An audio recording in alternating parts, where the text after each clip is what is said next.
Before and after.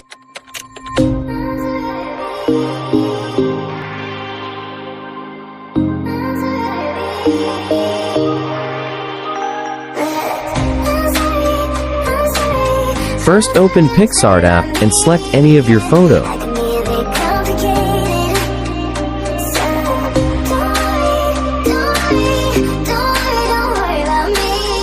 Then go to Effects and use the black and white filter.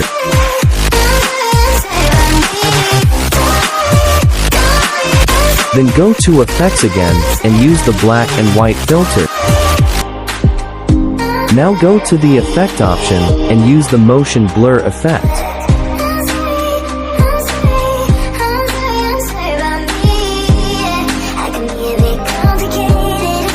Go to FX and select HDR filter.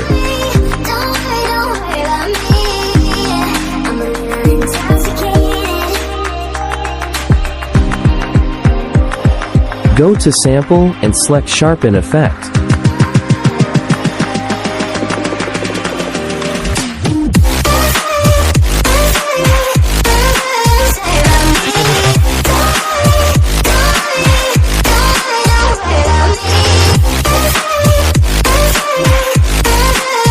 Subscribe.